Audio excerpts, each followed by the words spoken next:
इस वीडियो में हम जानेंगे यदि आप बीए फर्स्ट ईयर के first semester BA program political science का एग्जाम दे के आए हो, इंट्रोडक्शन टू पॉलिटिकल थ्योरी यानी कि राजनीति सिद्धांत का परिचय, उसके बाद आप सोच रहे हो कि यार अब हमें आगे क्या पढ़ना है, सेकंड सेमेस्टर के अंदर हमारा क्या सिलेबस है BA program political science second semester का, तो ये वीडियो आपके लिए बहुत हेल्पफुल रहने वाली है, क्योंकि यहाँ पर मैं आपको डिस्कस कराऊंगा कि आपका क्या सिलेबस है second semester BA program political science Delhi university के स्टूडेंटों का।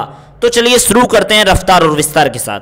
तो देखिएगा, शुरू करने से पहले मैं आपको बता दूं 2019-20 यानी कि 2020 में आपका जो सिलेबस है, इस सेशन में आपका सिलेबस चेंज हो गया था और अब आपका ज्यों का त्यों सिलेबस है, अब कोई चेंज नहीं हुआ है। सिलेबस जो है 10 से 15 सालों में बदलता है, ठीक है। और हमारा 2019-20 के सेशन में सिलेबस बदला था, तो अब आप इस बात का भी ध्यान रखिएगा, अब आपका पेपर कोड भी बदल चुका है। पॉलिटिकल थ्योरी का पेपर कोड अलग था और इसका पेपर कोड अलग है, ठीक है। इसका जो पेपर कोड है इस पेपर का, वो है आपका, देख सकते हो यहाँ पे लिखा हुआ है 62321201, ठीक है, याद रहेगा 62321201, ओके।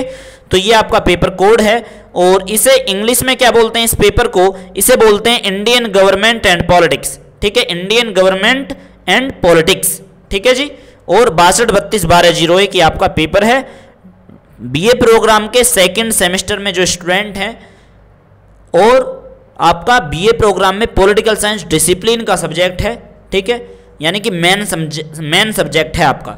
तो चलिए हम अपने फर्स्ट यूनिट की तरफ डिस्कस करते हैं, जो आपका फर्स्ट यूनिट है। तो देखिएगा टोटल कितने यूनिट हैं, अगर मैं आपको बता दूं टोटल आपके 8 यूनिट हैं, इस बात का ध्यान रखिएगा। तो सबसे पहले हम हिंदी में बात करेंगे, फिर उसके बाद थोड़ा इंग्लिश में भी देख लेंगे, ठीक है। तो देखिएगा, सबसे पहले आपको जानना है फर्स्ट यूनिट में कि भारत में भारतीय राजनीति और प्रकृति के अध्ययन के दृष्टिकोण कौन से हैं। यानी कि देखिएगा, पहले तो इस बात का ध्यान रखिएगा कि आपका जो पेपर का नाम है, वो पेपर का नाम है आपका भारत सरकार और राजनीति, ठीक है, जिसका इंग्लिश में प्रोनाउंसिएशन है Indian government and politics, okay. तो पहला चैप्टर ही इस पर आधारित है कि भारत में भारतीय राजनीति और प्रकृति के अध्ययन के दृष्टिकोण, यानी कि इंडियन गवर्नमेंट को समझने का, इंडियन पॉलिटिक्स के नेचर को समझने का कौन कौन सा टाइप है, माध्यम कौन कौन से हैं, किस किस माध्यम से हम पॉलिटिक्स के नज़रिए को समझते हैं। तो एक होता है उदारवादी नज़रिया, मार्क्सवादी विचारधारा और गांधीवादी विचारधारा, ठीक है। तो आप पढ़ोगे इसमें उदारवाद को, ठीक है जी, याद रहेगा उदारवाद को पढ़ोगे, मार्क्सवाद को और गांधीवाद को, ठीक है। पहले गांधीवाद नहीं था टॉपिक, लेकिन अब गांधीवाद ऐड हो गया है, तो याद रखना। और उदारवाद पे हमारा लेक्चर भी पड़ा हुआ है, यदि आप देखना चाहो तो देख लेना, ठीक है। और तो चलिए मैं आपको बता दूं, यानी कि इंग्लिश में बोलेंगे इसे approaches to the study of Indian politics and nature of the state in India, liberal और आपका मार्क्सिस्ट और आपका गांधीयन। टीचर बीए प्रोग्राम में आप रेगुलर स्टूडेंट हो तो आपको मैं बता दूं, आपके टीचरों से आपको 9 लेक्चर लेने हैं फर्स्ट यूनिट कवर कराने के लिए। दिल्ली यूनिवर्सिटी ने अपने सिलेबस के मेमोरेंडम में फर्स्ट यूनिट कवर कराने के लिए 9 लेक्चर पूरे के पूरे लेने के लिए कह रखा है, और ये आपका अधिकार भी है, ठीक है। जो हमारे एसओ एनसी वेब के स्टूडेंट हैं उनका तो खैर डिस्टेंस से है, ओके। तो जो इसके साथ साथ मैं आपको ये भी बता दूं, तो हमारे जो बीए प्रोग्राम में रेगुलर स्टूडेंट हैं और एनसी वेब के स्टूडेंट, इनका तो हमारा असाइनमेंट होता है, लेकिन एसओल में कोई असाइनमेंट नहीं है।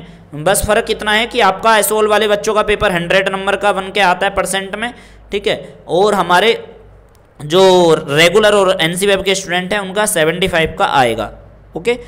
तो सेकंड यूनिट की तरफ बात करते हैं। सेकंड यूनिट का नाम है आपका इंडियन कॉन्स्टिट्यूशन। इंडियन कॉन्स्टिट्यूशन में सबसे पहले आप जानोगे बेसिक फीचर, कि भारतीय संविधान की क्या मुख्य विशेषताएं हैं, कि कठोर लचीला है, ठीक है, बहुत सारी चीज़ें हैं यार, हमने काफ़ी वीडियो बना रखी हैं इन चीज़ों पे। और भारतीय संविधान की मूलभूत विशेषताएं, silent feature of the Indian constitution, okay. इसके अंदर मूलभूत विशेषताएं पढ़ोगे और पढ़ोगे मौलिक अधिकार और राज्यों के नीति निर्देशक तत्व, ठीक है। इस बात का विशेषकर ध्यान रखिएगा दोस्तों, ये बैचलर ऑफ आर्ट कहते हैं बीए प्रोग्राम। बीए प्रोग्राम में अगर आप मौलिक अधिकार भी पढ़ रहे हो ना, रेगुलर स्टूडेंट से गुजारिश करूंगा, रिक्वेस्ट है कि आप अपने टीचर्स का पूरा पूरा यूटिलाइज करो, शॉर्ट में पढ़ने की आदत मत बनाओ। जो हमारे ओपन के स्टूडेंट हैं उनका तो खैर डिस्टेंस से है, वो अपना घर पे बैठ के स्टडी कर रहे हैं, लेकिन आप एक अलग फीस पे कर रहे हो। और आपसे मैं कहना चाहूँगा कि मौलिक अधिकार पढ़ रहे हो तो ऐसे नहीं कि भाई ऊपर ऊपर से पढ़ रहे हो मलाई मलाई, ठीक है, पूरा गहराई से पढ़ो, क्योंकि मौलिक अधिकार इसके बाद आप बीए में फिर कभी नहीं पढ़ोगे। बीए में पहली बार ही आप मौलिक अधिकार पढ़ते हो केवल सेकंड सेमेस्टर में। इसके बाद आपको जो टॉपिक अब पढ़ रहे हो ना, उसके बाद आपको कहीं नहीं पढ़ने के लिए मिलेंगे। फिर आपका एमए में पढ़ोगे, और एमए में पढ़ने के लिए आपको एंट्रेंस देना पड़ेगा, और एंट्रेंस आपका बीए प्रोग्राम और बीए ऑनर्स पॉलिटिकल साइंस के बेस के सिलेबस के आधार पर आता है।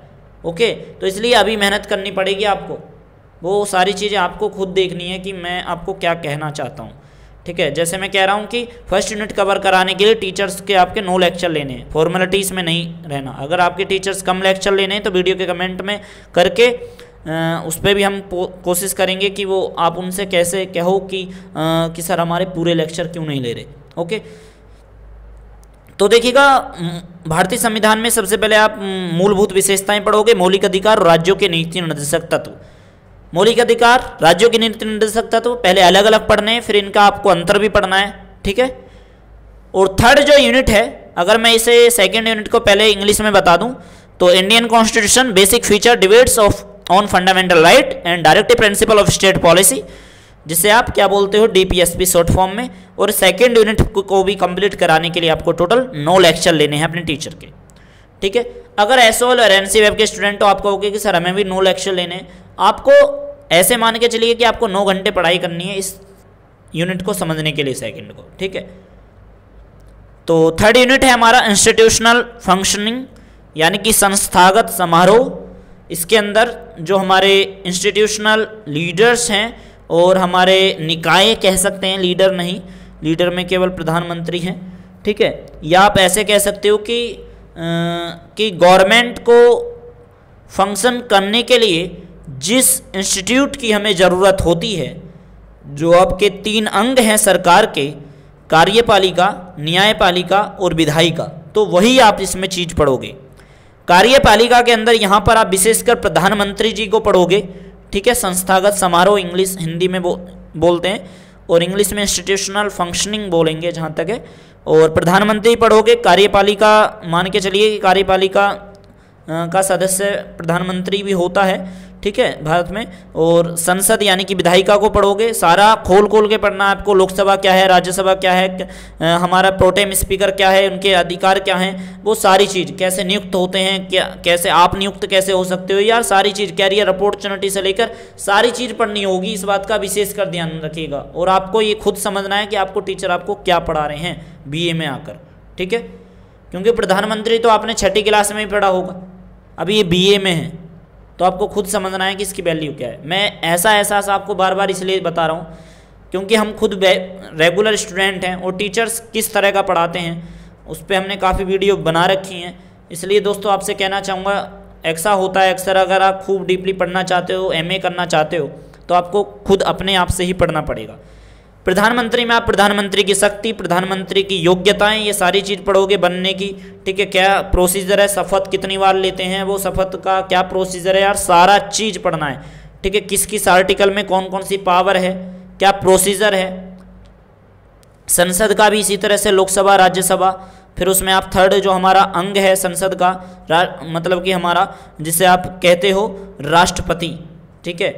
तो वो सारी चीज़ आप पढ़ोगे, क्योंकि संसद, लोकसभा, राज्यसभा से पास हुआ बिल जब तक पास नहीं माना जाएगा जब तक राष्ट्रपति इतना साइन कर दे। तो अंग कोई कहे तो 2 संसद के, और मतलब कि वो सदन कहे तो 2 और अंग कहे तो 3, ठीक है। इसी तरह से ही आपको न्यायपालिका पढ़नी है। न्यायपालिका में सुप्रीम कोर्ट में कि जजों की नियुक्ति के लिए स्वतंत्रता के क्या क्या प्रावधान हैं, इंडियन जुडिशियल सिस्टम कैसे कैसे काम करता है, ठीक है। वो सारी चीज़ आप यहाँ पर पढ़ने वाले हो, 0 से लेकर हीरो तक, ठीक है। वैसे तो टीचर स्टार्ट 0 से ही करवाते हैं, और वो फिर डीपली पढ़ाते ही नहीं है, क्योंकि कह देते हैं कि टाइम ही नहीं मिला। तीसरा यूनिट ख़त्म कराने के लिए आपको टीचर से जो समय लेना है वो 9 क्लास का लेना है, ठीक है जी।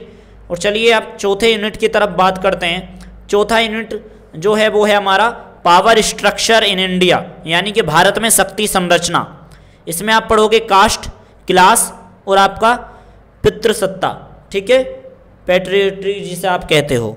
तो जाति, वर्ग और पितृसत्ता को आप पढ़ोगे, इनके बारे में आप बहुत अच्छी तरह से रूबरू होगे। एक आप प्रोटेक्टिव डिस्क्रिमिनेशन का टॉपिक पढ़ के आए होगे, उसे आप जाति से रिलेट करके देख सकते हो यहाँ पर, ठीक है। लेकिन यहाँ पर आप पढ़ोगे पावर स्ट्रक्चर इन इंडिया, कि जातीय आधारित किस तरह की पॉलिटिक्स है, ठीक है, वर्ग में किस तरह का हमारा मतलब कि पावर स्ट्रक्चर है, पितृसत्तात्मक जो हमारी सोच है पावर के अंदर वो आपको किस तरह से देखने के लिए मिलती है इंडियन पॉलिटिक्स में, ठीक है, वो सारी चीज़ें आप पढ़ोगे। क्योंकि देखिएगा बात क्या है कि नारीवाद आप फर्स्ट सेमेस्टर में पढ़ के आते हो और यहाँ पर आपको पितृसत्तात्मक पढ़ना है बस, ओके।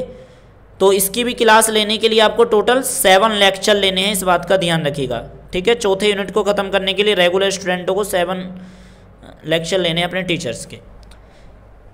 और जो हमारा 5th यूनिट है उसका नाम है रिलीजन एंड पॉलिटिक्स, यानी कि धर्म और राजनीति। इसमें आप पढ़ोगे धर्मनिरपेक्षता और सांप्रदायिकता पर बहस, यानी कि debates on secularism and communalism, okay.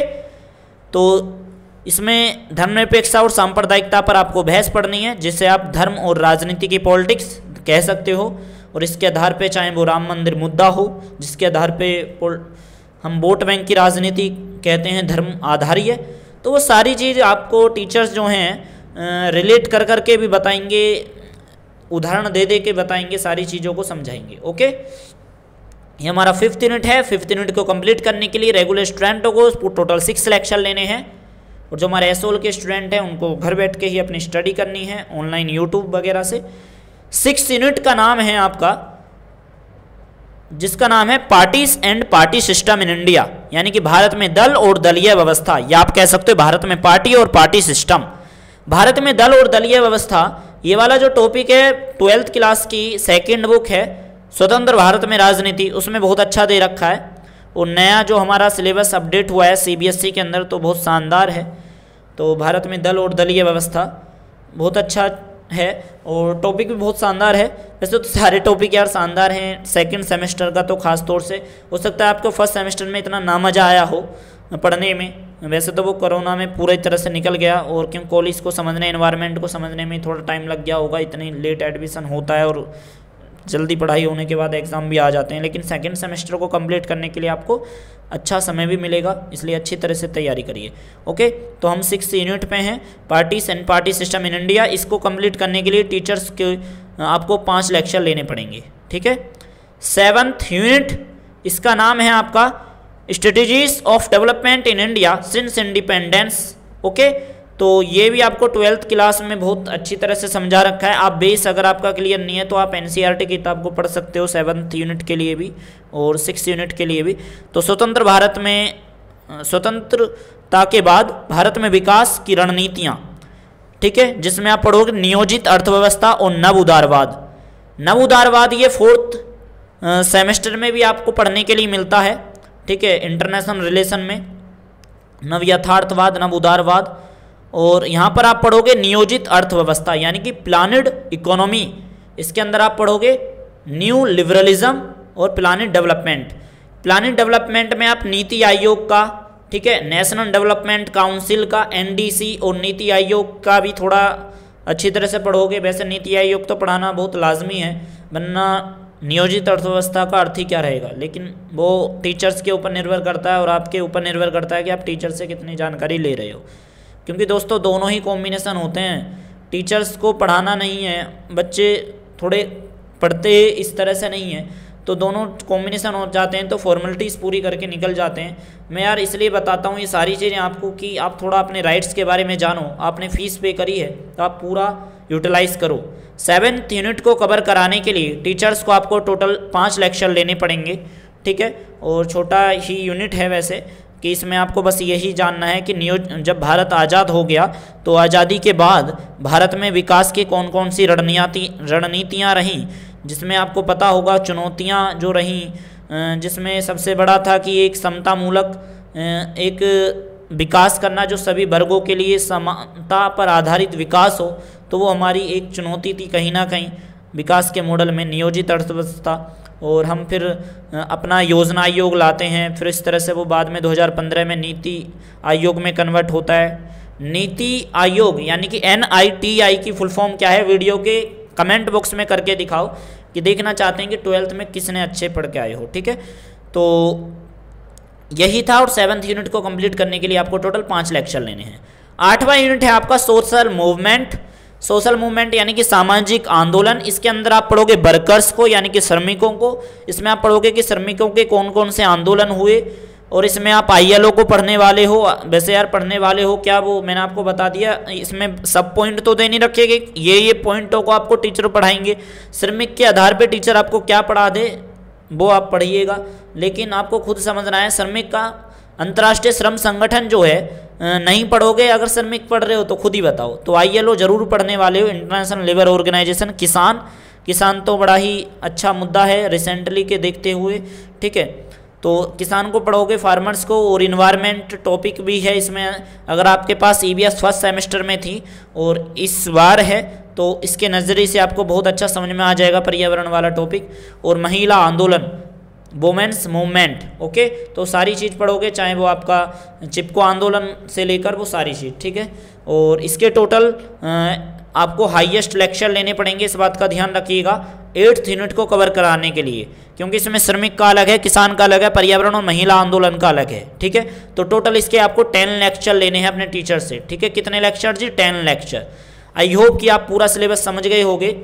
Syllabus को ज़्यादा तो मैंने इस तरह से एक्सप्लेन नहीं करा है, क्योंकि हमारी आधे घंटे से ऊपर की वीडियो पहले से ही यूट्यूब पर पड़ी हुई है। वरना अगर आप उन्हें भी देखना चाहते हो रिवीजन विंडो के माध्यम से तो देख सकते हो। अब रही बात कि आपको बुक कौन सी खरीदनी है, देखिएगा कहूँगा जो एसोल का स्टडी मटेरियल होता है, यदि आप नॉर्मल एवरेज ही पढ़ना चाहते हो तो आप स्टडी मटेरियल का सहारा ले सकते हो। ठीक है, और पेपर सोल्व करने के लिए अगर आप 10 ईयर खरीदना चाहते हो तो उसका लिंक आपको वीडियो के डिस्क्रिप्शन में मिल जाएगा। 10 ईयर का ऑनलाइन 100 से 150 के बीच में मिल जाता है वो 10 ईयर। ठीक है, वो आपको उसमें हेल्प कर देगा। वरना हमने वीडियो भी बना रखी है 10 ईयर में से, मतलब कि कुछ पेपर आपको ज़रूर मिल जाएंगे। 4-5-6 पेपर हमारे हैं फर्स्ट सेमेस्टर में। आप हमारी वीडियो देख के आए होंगे, जहाँ तक है हमने पिछले 10 सालों के क्वेश्चन पेपर बना रखे थे, जिसमें अच्छी हेल्प हो गई होगी आपकी। तो देखिएगा बुक की बात करें, सेकंड सेमेस्टर में आपको कौन सी बुक लेनी है, तो दोनों मीडियम के लिए बता रहा हूँ। वरना तो बुक तो जो हैं 10-10, 15-15 बुक दिल्ली यूनिवर्सिटी ने अपनी ऑफिशियल कंटेंट में दे रखी हैं। 10-10 बुक, मतलब कि इस सिलेबस को कवर करने के लिए इंग्लिश मीडियम की 10 बुक इंग्लिश मीडियम वाले स्टूडेंट पढ़ेंगे और 10 से 12 ही हमारे हिंदी मीडियम के स्टूडेंट पढ़ेंगे वो, क्योंकि एक टॉपिक को कवर कराने के लिए एक बुक अलग है। तो दोस्तों बस यही कहूँगा, ये भी ध्यान रखिएगा कि पूरी एक सिलेबस को ख़त्म करने के लिए कोई एक बुक में पूरा सिलेबस आपको नहीं मिलने का। कहने का मतलब ये है कि किसी बुक में आपका किसान टॉपिक नहीं होगा तो किसी में पर्यावरण वाला होगा, किसी में पर्यावरण वाला है तो हो सकता है धर्मनिरपेक्षता सांप्रदायिकता वाला भी हो, लेकिन ये वाला ना हो संसद और न्यायपालिका। तो कहने का मतलब ये है, लेकिन जिसमें मैक्सिमम आपका सिलेबस है वो किताब है आपकी हिंदी मीडियम की। एक किताब है BL फाड़िया, भारत शासन और राजनीति करके आती है, BL फाड़िया Indian government and politics की। BL फाड़िया और कुलदीप जी की दोनों ने लिखी है मिलकर, तो आप इसको ले सकते हो। ये तकरीबन थोड़ी महंगी पड़ेगी आपको, 500-600 रुपये तक की है। खरीदने का लिंक आपको वीडियो के डिस्क्रिप्शन में मिल जाएगा। और ये किताब आपको इंग्लिश मीडियम में भी मिलेगी। ठीक है, ऐसी बात नहीं है। और रही बात दूसरे बुक के सजेशन की, तो दूसरी बुक जो है अगर आप लेना चाहो, इसे नहीं लेना चाह रहे हो तो दूसरी ले सकते हो DD बसु की, दुर्गादास बसु। ठीक है, DD बसु फेमस हमारे राइटर, तो इनकी आप खरीद सकते हो, हिंदी और इंग्लिश दोनों मीडियम में है। लेकिन कहूँगा DD बसु की जो किताब है अगर आप लेटेस्ट वर्जन खरीदोगे तो वो ज़्यादा बेटर रहेगा। 25वां एडिशन इनका लेटेस्ट चल रहा है इंग्लिश मीडियम में। ठीक है, तो खरीदने का लिंक हिंदी और इंग्लिश दोनों मीडियम में 10 ईयर का भी इस वीडियो के डिस्क्रिप्शन में मिल जाएगा। खरीद सकते हो, ऑनलाइन ही घर पे मंगवा सकते हो किताबों को। रही बात जो हमारे NC वेब की छात्राएं हैं, तो आपसे कहूँगा अगर आप भी इन किताबों से पढ़ना चाहते हो जो हमने स्पेशल रिकमेंडेशन करी है किताबों की, तो आप इनकी सहारा भी ले सकते हो। ठीक है, और एसोल का जो स्टडी मटेरियल होता है वो भी आप ले सकते हो। और एक चीज़ और बता दूँ, अगर आप इग्नू का स्टडी कंटेंट मटेरियल से पढ़ोगे तो इग्नू का ज़्यादा बेटर मानता हूँ मैं मुकाबले एसोल के। ठीक है, तो इग्नू का स्टडी मटेरियल ज़्यादा बढ़िया है एसोल के, तो आप और वही पेपर एसोल वाले पढ़ते हैं, वही इग्नू वाले पढ़ते हैं। इग्नू का आपने नाम जरूर सुना होगा आप, IGNOU Indian government and politics, Bharat इतना डाल देना सेकंड सेमेस्टर, तब आपके सामने PDF आ जाएंगे डाउनलोड करने की, तो आप वहाँ से भी पढ़ सकते हो, एसओएल का स्टडी मटेरियल से पढ़ सकते हो। लेकिन स्टडी मटेरियल जो होता है एक प्रकार से सपोर्ट मटेरियल होता है, ये डेप्थ में नहीं बता रखा होता है, और पूरा सिलेबस क्या उसमें आधा भी सिलेबस ढंग से नहीं होता है, ठीक है। स्टडी मटेरियल जो मिलते हैं जो सरकार की तरफ से आपको, सरकारी PDF और या किताब लाते हो आप एसओएल वाले बच्चे, तो उसमें पूरा मटेरियल नहीं होता है, पर पेपर करने के लिए वो थोड़ा ठीक है, थोड़ा सा ही ठीक मानता हूँ, ठीक है। तो इस वीडियो में इतना ही। बहुत सारे स्टूडेंट गुजारिश कर रहे थे अगर आप किसी और सिलेबस पे वीडियो चाहते हो तो कमेंट करके बता देना, ज़्यादा वोट्स होंगी तो ज़रूर बताया जाएगा, मतलब कि समझाया जाएगा सिलेबस। तो इस वीडियो में इतना ही। अगर वीडियो हेल्पफुल और बेनिफिशियल रही हो तो प्लीज़ चैनल को सब्सक्राइब करके मत जाइए। मतलब कि कहने का मतलब ये है कि अगर आप ऐसे ही जा रहे हो चैनल को बिना सब्सक्राइब करे हुए, तो हो सकता है आप बहुत ज़्यादा लॉस हो जाए आपका इस चैनल से, क्योंकि यार पॉलिटिकल साइंस से रिलेटेड हम इस चैनल पर वीडियो काफ़ी लाते हैं, और आप फर्स्ट सेमेस्टर के स्टूडेंट हो तो आपने हमारी एक आध वीडियो तो ज़रूर देखी होगी ऑनलाइन की दुनिया में, ठीक है। तो इसलिए कह रहा हूँ चैनल सब्सक्राइब कर देना, खाली मत चले जाना। तो इस वीडियो में इतना ही। थैंक यू सो मच, आपने हमको इतना सुना, थैंक यू।